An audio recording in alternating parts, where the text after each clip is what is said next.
Oke, bismillahirrahmanirrahim. Assalamualaikum warahmatullahi wabarakatuh. Ketemu lagi dengan saya Aditya Rahmawan di channel Otodidak with Kang Adit.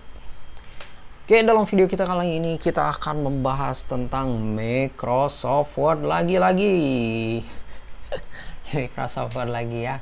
Ngebahas apa lagi nih sekarang? Nih, ada kotak-kotak penuhian halaman. Ini teh apa? Jadi rumek ya. Tapi ini teh ada fasilitas di Microsoft Word-nya namanya grid line. Gunanya untuk apa?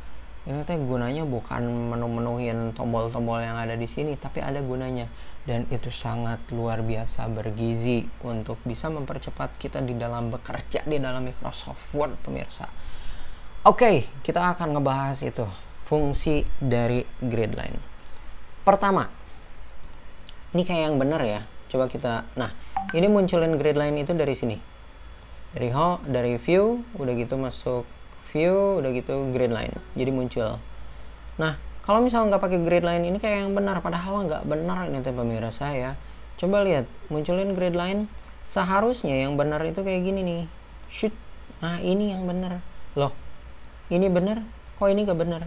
Iya, ini benar karena grid line itu menunjukkan area aktif kita untuk bisa diketik ya. Jadi kalau misal di luar ini udah nggak bisa diketik nih pemirsa. Ini kalau yang atas header, yang bawah footer, kalau yang pinggir pinggirter gitu nggak ada, citer ya, nggak ada pemirsa. Jadi seharusnya di sini ada batas margin kiri dengan margin kanan, sedangkan yang tadi ini saya dapat file dari teman nih, ini kayak yang bener padahal nggak bener. Ini nggak ada margin kiri pemirsa, ini pun nggak ada margin kanan. Ini apa? Ini teh indent namanya, atau batas kiri. Oke, caranya gini. Ya udah, berarti kita harus perbaiki marginnya. Margin kiri, margin tadi mana? Oh, di layout. Margin. Jadi kita harus tentukan batas kiri dari kertasnya. Itu kan untuk dijilid. Nanti kalau misal nggak ada margin, rata-rata biasanya 2,5 ya. Ini yang kirinya, dan yang kanannya ini biasanya 2 aja lah cukup. Right teh kanan. Oke. Nah, ini baru bener, ada margin kiri, ada margin kanan. Tinggal benerin indentnya atau batas kiri dan batas kanan. Kita Ctrl A saja, sudah gitu langsung kita perbaiki batas kiri dan batas kanannya. Inside biasanya left ya. Ininya 0 teh dari margin kiri, outside-nya yang kanan 0 juga, dan oke kan saja. Nah, ini baru bener nih pemirsa. Nah, jadi itu pertama, fungsi dari grid line itu adalah untuk bisa melihat batas kiri dan batas kanan, margin kiri dan margin kanan. Fungsi kedua kita beralih page.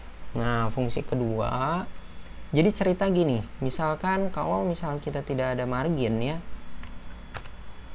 nih saat kita pengen menggambar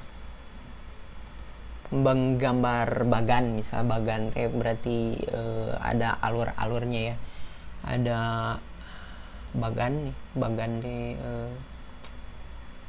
misal carta atau apa. Nah, setelah kotak udah gitu kita bikin alurnya ke sini ya, kita harus ngeker nih dikit. Oke. Nah, setelah ada tanda panah, nanti beres tanda panah itu kan kotak lagi ya. Nah, ini rada susah nih, pengen lurus malah jadi nggak lurus pemirsa, aja sih sebenarnya. Nah, udah gitu kita bikin kotak lagi, set, nggak pas nih pemirsa nih. Oh my god, miring. Oke, kita keker lagi. Kegeser mouse-nya, maaf. Nah, aduh, itu betul-betul pemirsa, itu sangat membuang-buang waktu.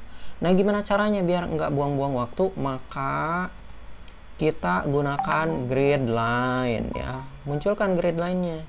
Ini kita hapus dulu ya. Hapus lagi. Nah, Bedanya dengan grid line gimana? Kalau pakai grid line ternyata beda pemirsa nih ya. Kita bikin kotak nih. Udah gitu kita bikin di mana aja lah, bebas. Tuh. Ternyata kalau misal pakai grid line, ada yang namanya fasilitas snap.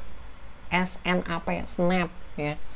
Jadi kalau misal kita pakai grid line, ini si kotaknya jadi rapi mengikuti grid line-nya. Kemudian kalau kita bikin tanda panah, ini pun otomatis dia akan lurus. Walaupun kita merem-merem nih, dia akan lurus. Oh kan, bener lurus ya. Nah, udah gitu kita tambahin lagi kotak. Jadi ini akan mempersingkat waktu. Tuh, saya tanpa ngekar-ngekar loh.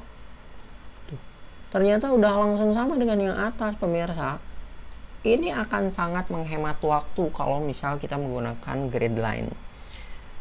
Paling juga jadi catatan kalau misal kita pengen mendekin, ini terlalu panjang nih garisnya, kita harus pendekin nih. Nah ini jangan pakai kayak gini ya. Tuh, jadi error nih, jadi teler nih si garisnya, nggak bisa lurus lagi dia. Waduh. Nah untuk mendekin garis kita pakai ini nih. Masuk drawing tool, format.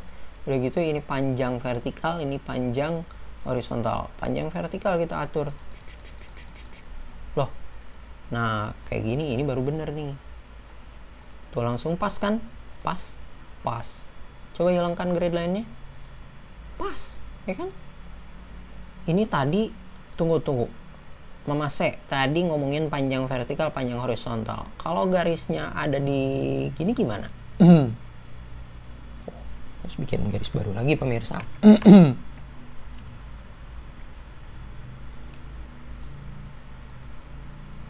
Biar bisa lurus nih. Kadang memang penyakitnya kayak gitu ya. Nah, kalau misal panjang horizontal, maka ternyata ini jadi ini yang diatur nih, si horizontalnya. Jadi bukan si vertikalnya. Gitu ya. Oke, jangan dulu kemana-mana ya. Ini ada yang nggak kalah penting. Cara ngatur besar kecilnya grid line. Nah, caranya gini pemirsa. Masuk layout atau kalau misal kita klik objeknya, kita masuk elegant, udah gitu grid line setting. Grid setting. Nah, di sini kita bisa perkecil, kita bisa perbesar. Kalau misal kita perbesar ini grid line-nya, ini kan 0,32 ya. Kita bikin 1 cm deh. 1 cm. Apa yang akan terjadi? Voila, jadi besar ya. Jadi si grid line-nya tuh jadi besar. Efeknya apa sih? Efeknya gini. Jadi gerakannya tuh jadi jadi patah-patah ya. Patah-patah kayak Nah, kalau misal kita perkecil, grid line-nya kita perkecil, misalkan 0,1, ininya 0,1 juga. Apa yang terjadi? Salah. Jadi kayak nggak ada ya. Jadi kayak nggak ada. Padahal mah ada. Kita zoom. Tuh kan ada. Nah, ini gerakannya jadi halus nih. Tuh. Jadi sedikit peperpetan gitulah. Jadi kayak jalannya semut gitu ya. Cut. Jalannya semut. Entahlah jalannya semut kayak gimana. Nah, ini akan pergeserannya akan jadi lebih halus.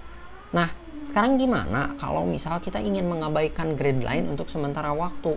Repot dong kalau misal kita harus ngilangin view grid line, udah gitu hilangkan grid line. Nggak juga sih, ada cara. Pencet ALT, tombol di keyboard ALT ya. Udah gitu ALT ditahan, udah gitu klik mouse-nya. Ini jadi lebih halus. Tapi efeknya kita jadi harus ngeker nih. Kiri. Kanan dikit. Bawah. Repot ya. Mending juga kalau misal dalam proses menggambar bagan misalkan ya atau grafik, maka kita gunakan grid line. Oke lah, gitu aja video kita kali ini ya. Semoga bermanfaat. Saya akan mengeluarkan video-video bergizi seperti ini secara rutin, so biar nggak ketinggalan, klik tombol merah yang ada di bawah video ini, subscribe ya, dan ketik juga klik juga tombol loncengnya, biar kalau misalnya ada video-video baru berikutnya nanti akan dikasih tahu. Makasih udah nonton video ini sampai habis. Sampai jumpa di video berikutnya. Tetap semangat berotodidak. Assalamualaikum warahmatullahi wabarakatuh. Salam otodidak.